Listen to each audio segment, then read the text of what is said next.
All right, continue now, please. I'm sorry. Well, growing up as I indicated earlier on the plantation, Woodton Plantation, south of Greenwood, we moved from the plantation north of Greenwood, moved down 4 miles south of Greenwood on the other brother's plantation. The Whittertons, Lawyer Whitterton was in Congress back in the 20s and 30s, and he was able to get all of this land for the little of nothing because around here we didn't have the levee system, so it flooded, so you were able to buy practically all the land in this part of the Delta. So the Whittertons owned it, so he owned a lot of land. He subleased it, he made plantation out of it, so we moved from that plantation down to this plantation when I was a year old. So I grew up, that's why I was 4 miles south of Greenwood. But there was a store down there called Maloof Store that a bunch of group of Lebanese Assyrians owned, called Maloof, M-A-L-O-U-F. You got a few of them in Jackson. But that generation was the generation that hired me to work at that store as a young boy, 13 years old, back in the right after World War II, 48, 49. So I worked there 6-7 years. And what affected me more than anything, Doctor, was one day, 2 white men drove up and in a car, and they looked at and saw me. I was tall. I didn't weigh nothing. I wouldn't weigh 100 pounds wet. I was just tall and skinny, about 12 years old. And they looked at me and they say, "You that smart son of a bitch." Exactly what they said to me. I didn't say anything. That's what the plantation owner said to me. He was not driving; they was drinking. The other man that worked for him was driving. So I said, "Sir, may I help you?" He said, "No, you that smart son of a bitch." So the white man that was driving twisted my collar like that and got out of the door, got out of the car, never took his hand from twisting my collar, and struck me with his fist about 3 or 4 times. And was making me say yes sir. Well, I was saying yes sir and yes sir, but it seemed like I was saying yes to them. But he struck me about 4 or 5 times in my face. And it was public embarrassment because the other blacks saw it at the store. They didn't open their mouths about it. By my being just a boy, a lot of people laughed about it. But that was an impression that stayed with me all my life. That was one. There was another one. Maloof sold whiskey there. But they was in with the law. They sold seal whiskey. Whiskey was illegal, and they knew who the sheriff was, and they were selling. So they were selling. I still know it. I knew the bourbon, the blend, the scotch, the Johnny Walker Red Label, Black Label, and all of that stuff, and scotch. So I knew every brand of whiskey. I knew it was straight bourbon. I knew it was blend. Pretty sharp at that age. So black people used to come to the store on Saturday. They'd be done pick cotton, 2 or 3 bales of cotton. They have a little money. They'd bring their families. And then one Saturday, black man came. He met some old blacks from another plantation. They would go around on the side and put the little money together, and they'd get them a bottle of liquor. Where it was Monroe, half a pint of Monroe cost $1.25. They would get it and they'd start drinking the Monroe around in a tractor shed around there, and they'd talk loud and talk. So this family, this man with the other men had been drinking most of that Saturday afternoon. And his family and his wife were waiting at the store with their croaker sacks. It's a burlap sack. They had the little grocery and stuff. Each one had a share of it. So later they went and got him, told him, "Come on, it's time to go home. It's near sundown." Country people had something about sundown. They wanted to be home before the sun went down. Safety, yeah. So they started off. He was a little high. So they started off. And there was a white couple, a white man and a white lady on the side of the store. I had waited on them. And they were passing his car.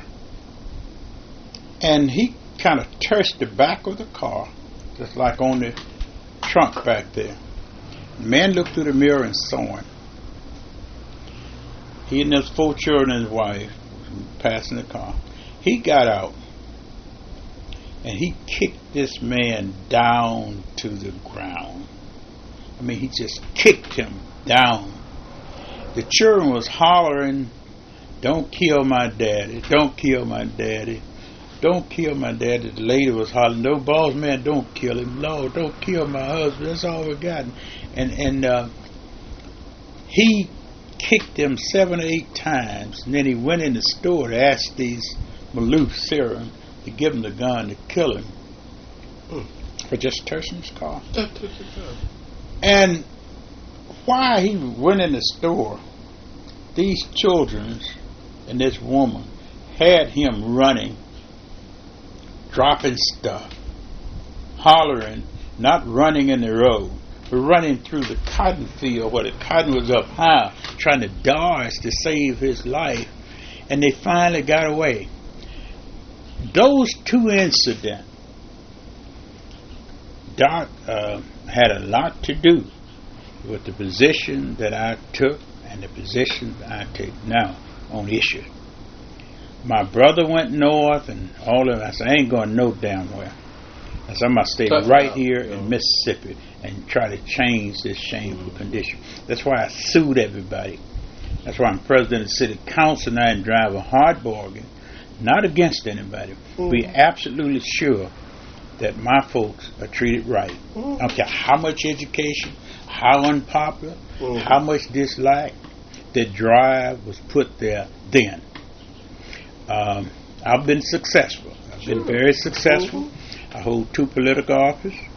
I've been president of a grassroots organization 40 years. Got 2 sons in medicine. My wife and I were both science teachers. And all our children done well, professionals. But I've been blessed. Yes. But it's one thing about it.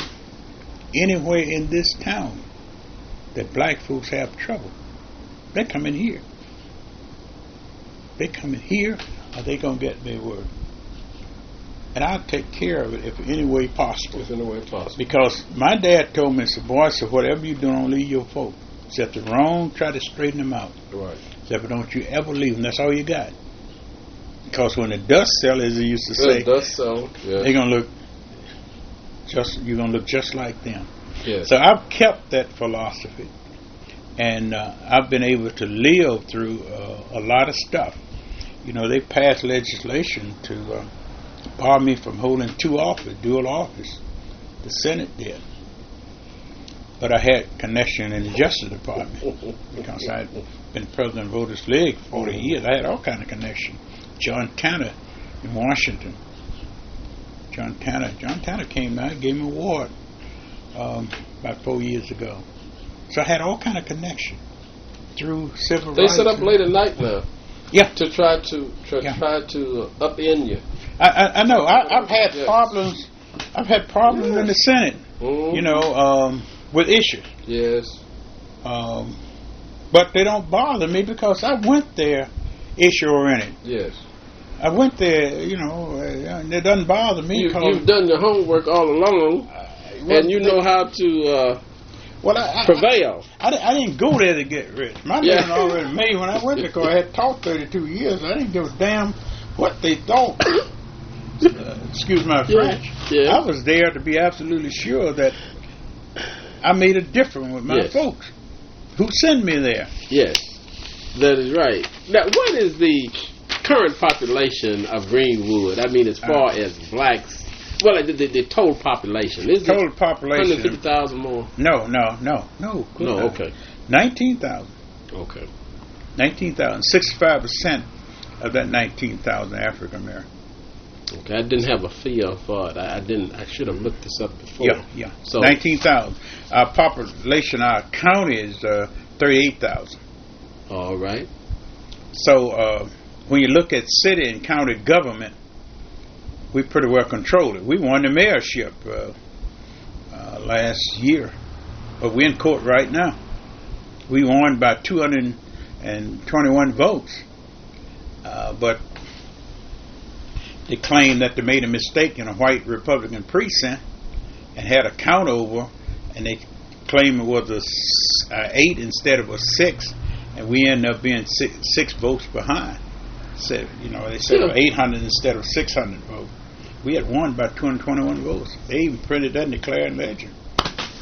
So this is in the court now? Yes, sir. Once we get another bite at the apple, we're going to win.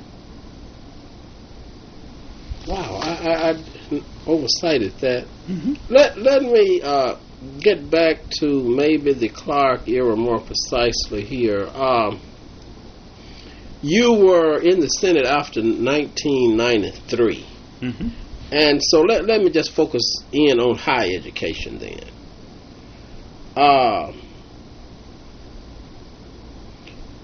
What about the politics earlier that Clark was involved in as far as upgrading historical black colleges? Any comment on that, even before you went to the legislature? Did he have a profile, or did he have, should I say, a great support base among the black caucus along the line of trying to upgrade historical black colleges to 3? You concerned about I believe that? So. Now, maybe. Bob, yes, go ahead. Robert Clark once was chairman of the House Education Committee during the winter years. Yes. And Bob fought tooth and nails for upgrading education because he was an educator. Right. He was from kindergarten all the way through. All the way through. Right. Okay. So he fought. He did his best, but now the strength of the black caucus then was pretty well mute. Because it may have been 8 or 10, maybe a half a dozen or more. Yeah. But it was not until 92 when we made the sweep. Then that's when the numbers went up to 47 of us. 47 of us now. Mm-hmm. 36 in the House and 11 of us in the Senate. Now we'd make a difference. At that time, he was pretty well alone, but I recall very clearly because we used to visit the legislature all the time as a classroom teacher. Mm-hmm. And a science teacher run a political organization. All candidates running for anything came by the Voters League. I got it documented. I got what's called a scrap book, go back to 6 to 8. Mm-hmm. All of them. Ed Pittman, William Winter, William Waller. Yes. All of them. William Waller was the first governor that I had to come to the Voters League. So Robert Clark was over chairing education in the House and pushing for it. Then there came Jake Ayers with the Ayers case, which we pushed, and which did not, as you know, get settled until a few years ago. Mm-hmm. And I met with IHL, and I thought maybe that it was a well-done job because we had met with your president in Valley State and all of them, and the board was there, and they were, Senator, do you think we're having trouble? This is Thursday night. I said, no, we don't have any trouble. But I got there that Friday morning, the damn Republican wanted to give $50 million instead of the $503 million. It took us 5 hours. We stayed there from 8 o'clock until almost 2 o'clock debating. We finally edged out enough votes to get it passed by 4. They wanted to cut to $50 million. They had gotten together that Thursday night, and we had to fight 5 hours that morning to get it back up to $503 million over a period of time, 17-year period of time. Don't let anybody tell you that it was an easy job. Don't let anybody tell you I ain't got nothing against Republicans, but let me tell you, they are just for business. We had to fight, and I had to beg the doggone Democrats. I must have taken that podium 2 or 3 times that day, fighting for that along with others. But we won by 4 votes. Now that made all the difference. That's been 3 or 4 years ago. Yeah. That made all the difference. Yes, sir. Yes, sir. So don't let anybody tell you that it's been easy. Now, Bob them had passed it in the House. It hadn't made it over to the Senate. They're going to kill it over there. Do a strike all on it. And would have had to go back to the House. Go back to the House and the conference. Yes, sir. Invite conference. Yeah. And you know, that hadn't been 4 years ago. 3 or 4, maybe almost 5 years ago. But many people don't think of that. They just say, well, $503 million wasn't enough. Let me tell you something. That's a hell of a lot different than 50. Yes. So, along that line, I suppose, and you might concede this, there are legislators who may be more so concerned about their region, so to speak. Say for instance, the Valley is in the Delta, right? Mm-hmm. So is Cleveland State. And Delta State. Delta State. I'm sorry, Cleveland State is a junior college, isn't it? There's a Cleveland State. No, that's Mississippi Delta Community College. Oh, community college. Okay, that's why I'm getting confused again. Mm-hmm. So now, is there a strong lobby for Mississippi Valley in the Appropriations Committee to get what they want at Valley? And there's one down at Alcorn that their legislators look out for Alcorn. Their legislators look out for Jackson State more so. And you understand what the orientation of my question is? Are there men or legislators in the House that have this kind of commitment? Say, like, we're going to look out for Delta State and Valley, or we're going to look out, for Delta State exclusively, and maybe Senator Jordan to look out with his faction for Valley. Any comment on that kind of when we look at the appropriation, okay, they have it Jackson State okay. so much, mm-hmm. Valley State so much, mm-hmm. Alcorn State so much, University of Mississippi Delta State so much. Mm-hmm. When it comes to those black colleges, all of us, all 11 of us, become very much concerned. I know Alice may have gotten a little irritated because Alice and Mason don't get along. They don't communicate enough. Sometimes I have to get on Newman them sometime, but I call over there, something is hot on the line, and I can't find anybody that knew anybody. I said, what is the president? The president is tied up. Yeah. May I take a message? I said, look, I'm on the floor of the Senate. I need to talk to him right now. Mm-hmm. Ron Hudson. Mm-hmm. I said, I need to talk to him now. Mm-hmm. Well, who are you? Well, I got to go through all of that if I'm on the floor of the Senate, and a bill is coming up. Yeah. And then you somehow feedback immediately. I need it. Yes. But anyway, they'll get through. They'll get through to him. And they be waiting for it. I said, well, man, y'all got to stay so I can reach you, because these are crucial point. Same thing with Jackson State. Yeah. Same thing for Alcorn. Dr. Waters used to be up there lobbying all the time. Waters retired somehow for Alcorn. Yes. I don't forget. It was Dewberry used to come from Jackson State sometime. But I think Meredith told him, don't be seen over there. Well, hell, guy from Ole Miss down there, doctor, can't think of his name. He's down there every day. Every time we have a meeting, he's down there. Now, you're talking about from the Alumni Association, or you're talking about from the administration? He works with the university. Well, it's an alumni. I don't know. Right, but he worked with the University of Mississippi. I see. He's down there all the time on branching, trying to get things done. Yes. Can't think of his highly name. Visible. Every time. Yes. And then I said, man, I wouldn't pay. I say, I know Meredith, he's over y'all. I said, but Meredith not over me. Yes. Y'all come talk to me. Yes. Meredith can't tell you stay away from the Capitol. You ain't got no business. He kind of hinted around. He didn't want him, lobbying. You go see your senator anytime you get ready. Yes. Or be an open door policy. Yeah, let him tell me that. Yes. I don't work for him. Yes. So, but when it answer your question, when it comes to the historical black college, we're all in one accord. Oh, okay. We fight for Jackson State. Okay. We fight for Valley State, and we fight for Alcorn. Now, it depends on how successful we are in the Appropriation Committee and the Finance Committee. Yes. If it's bond money, then we have to deal with the finance committee. I serve on the finance committee. Okay. Willie Simmons, some of the other Alice serve on appropriation. Oh, okay. So we're split up.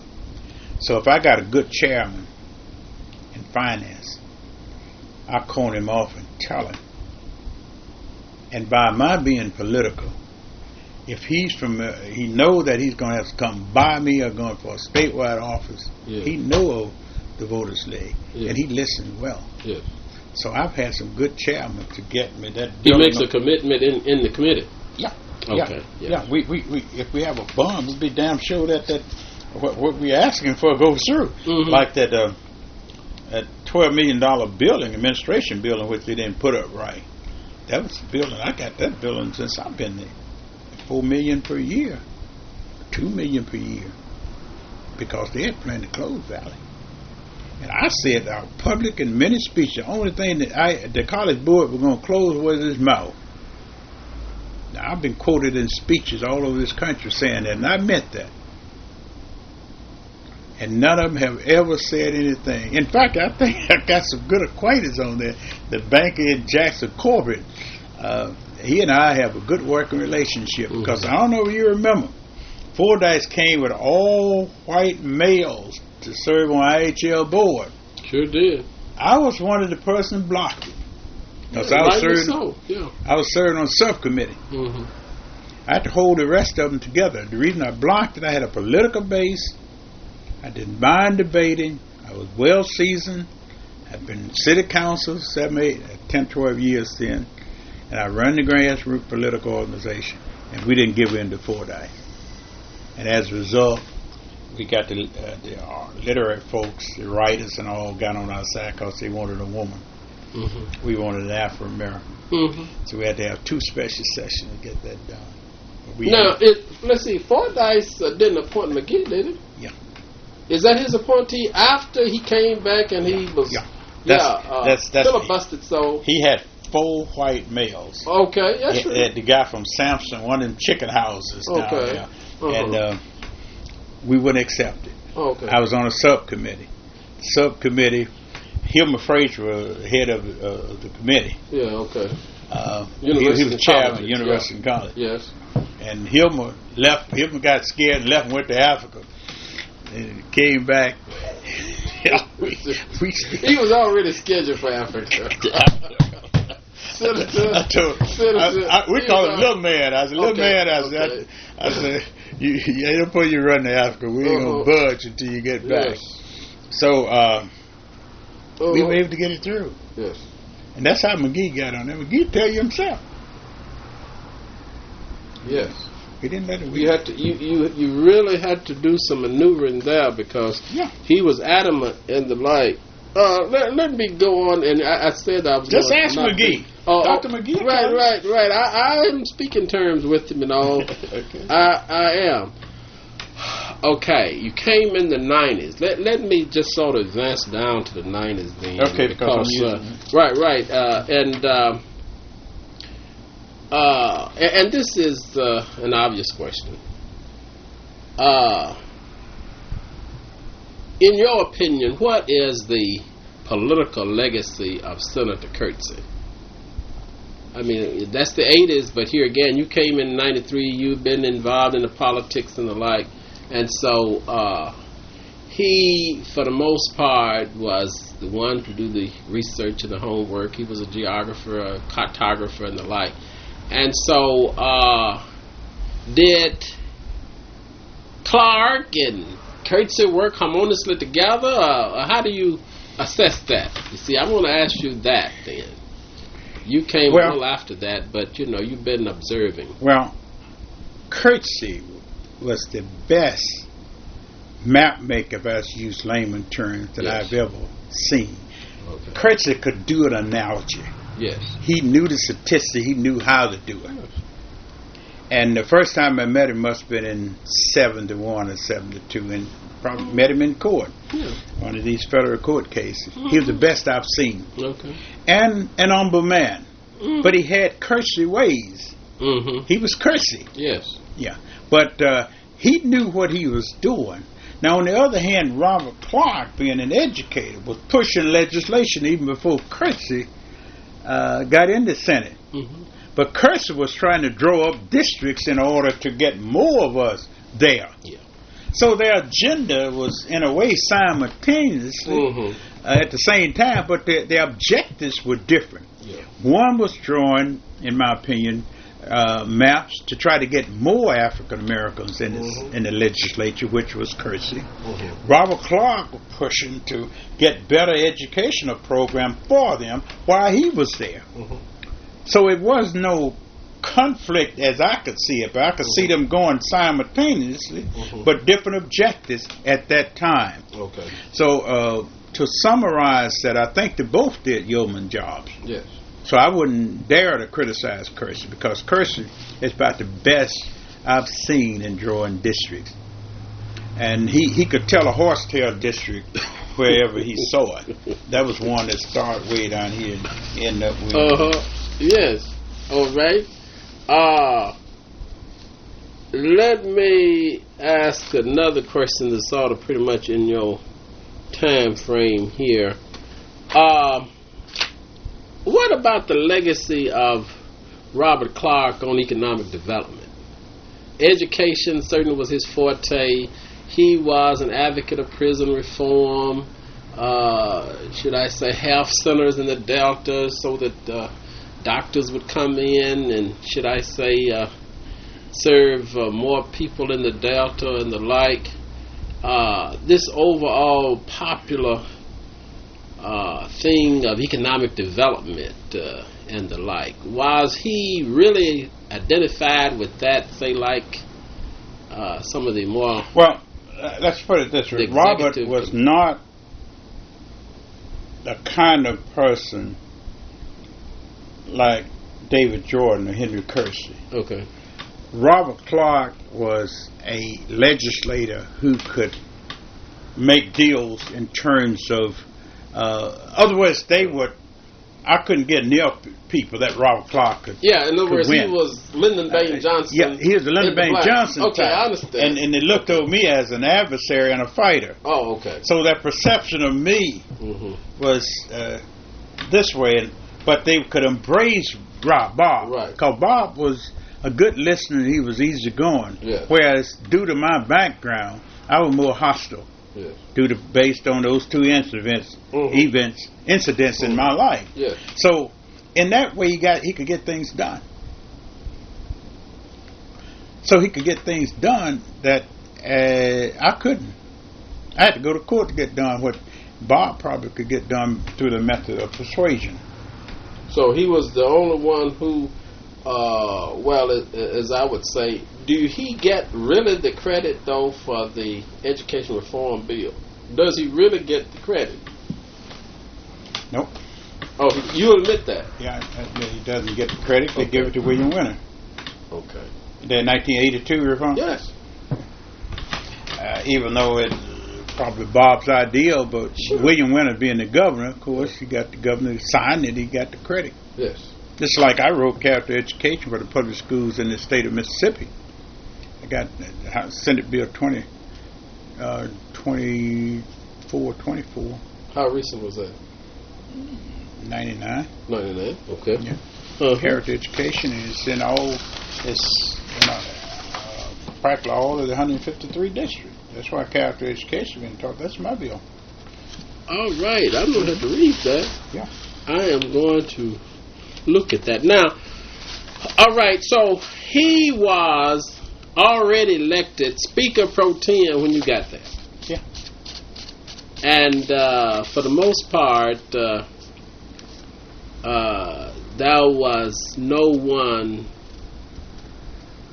maybe to compete with him for that position. Who else ran? Was there anybody running against him for Speaker Pro Tem? Keep in mind who was the Speaker there was... prior to that, Tim Ford came in 90. Tim Ford. House politics, they got together in the Austin Buddy Newman. Yeah, Buddy Newman. Now Robert and Buddy was close friends. Mm-hmm. So, I don't know where Robert was in that coup or not when the Austrian. Mm-hmm. And when Tim Ford came in, and ran. Then somehow Robert got on the bandwagon there, and by being the senior legislator there, he and Percy Watson next to him, and 2 or 3 more, Shepard from Orcombe. Robert had the seniority and had the kind of relationship.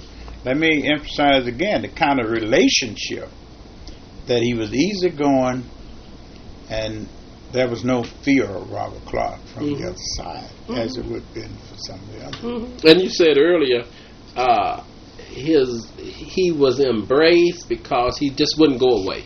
In other words, his personality, his public persona, his ability to, should I say, disarm the white politicians to some degree. They just he was accepted. You couldn't find a white politician that ever said anything bad about Robert. Yes, that's what I'm saying. So he had a way of dealing with him, and it was a skillful way that I never actually cared for, or never was able to gain. I deal with him now. Don't get me wrong. I run the city of Greenwood as president of city council. I have to, but it's from a source of strength. I got 5 out of 7 council members black. Okay, so it's out of source of strength. If it would flip around any other way, then I wouldn't be his president because of past history and the stance position that I take on issues that I think could very well hurt black people. Jordan, are there any unsolicited comments you'd like to make on the tape here? I've been sort of asking the pinpointed questions. Or anything you want to voluntarily share? Well, they really stories about Robert Clark, or just off the cuff, what I didn't say anything about, I asked you about? Well, Robert Clark and Robert helped me because they was drawing the districts, and Robert wanted me there. He knew of my support and work and civil rights, and he wanted me there. Doug Anderson, my friend, wanted me there. So all of them helped me by getting the districts drawn up and having meetings and getting them carved out. And Robert will consider, whenever I'm in Holmes County and that part of the district speaking, Robert Clark, if he's there, he always got good things to say about each other. So we've been friends. So I've never doubted. I think I won Robert way back when Mr. Bailey tried to get me to run against him. I just flat told him no. Then Bob came and spoke with him. I said, you don't have to worry about me. I'm not going to do that, Representative Clark. I have too much respect for you. And we've been, sometimes we come over in the Senate to chat with me on an issue. So we're real close friends. Always have been. I've always respected him. I know he's been criticized for being soft on some things. I never could see that. I never get involved. And he just had a different technique from David Jordan or some other people, which is nothing wrong with that. As you indicated, Lyndon Baines Johnson type of method.